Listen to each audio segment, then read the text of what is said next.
Lào Cai, tang thương nối tiếp tang thương. Tang thương cứ nối tiếp tang thương khi ở tỉnh Lào Cai xảy ra tới 2 vụ sạt lở và lũ quét. Một vụ làm 18 người chết và mất tích, còn vụ kia khiến 31 người chết và 64 người mất tích. Thông tin từ tỉnh Lào Cai, đầu giờ chiều ngày 11 tháng 9, các chiến sĩ thuộc quân khu 2 cùng các lực lượng cứu hộ của tỉnh Lào Cai và huyện Bảo Yên bắt đầu triển khai tìm kiếm các nạn nhân mất tích dọc theo suối Nủ, từ sông chảy đến khu vực thôn Làng Nủ.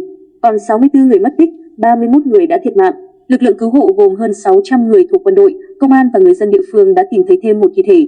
Các máy móc cũng được huy động tối đa để mở đường, vận chuyển thực phẩm và nhu yếu phẩm cho đồng bào vùng lũ và lực lượng cứu hộ. Tại Sở Chỉ huy Tiền phương, ở nhà văn hóa thôn Làng Nủ, lực lượng chức năng đã lập sơ đồ hiện trường, xác định các vị trí trọng yếu và phương án cứu hộ hiệu quả nhất. Tuy nhiên, cả ngày 11 tháng 9, tại thôn Làng Nủ, trời vẫn mưa, công tác cứu hộ gặp nhiều khó khăn. Bí thư Tỉnh ủy Lào Cai Đặng Xuân Phong đã có mặt tại Sở Chỉ huy Tiền phương để chỉ đạo từng bộ phận, yêu cầu đảm bảo an toàn tuyệt đối theo sơ đồ hiện trường, đảm bảo hậu cần cho lực lượng tìm kiếm cứu nạn và động viên người dân lo hậu sự cho các nạn nhân thiệt mạng. Tính đến 15 giờ ngày 11 tháng 9, các lực lượng chức năng đã tìm được thi thể của 31 người, còn 64 người vẫn đang mất tích. Cũng theo cơ quan chức năng, trong số 17 nạn nhân bị thương, 8 người đã được chuyển lên Bệnh viện Đa khoa tỉnh Lào Cai và Bệnh viện Sản Nhi Lào Cai để tiếp tục điều trị.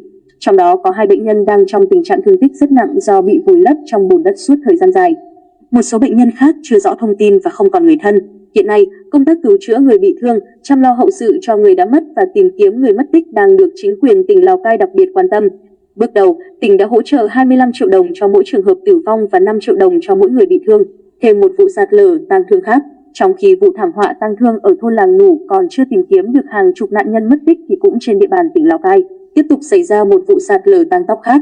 Cụ thể, vụ thứ hai xảy ra tại Bản Cái, thôn Nậm Tông, xã Nậm Lúc, huyện Bắc Hà, khiến 18 người chết và mất tích. Sáng ngày 11 tháng 9, Chủ tịch Hội đồng Nhân dân tỉnh Lào Cai Vũ Xuân Cường đã đến hiện trường vụ sạt lở sau khi vượt sông, chạy bằng cano và đi bộ gần 4 giờ đường rừng.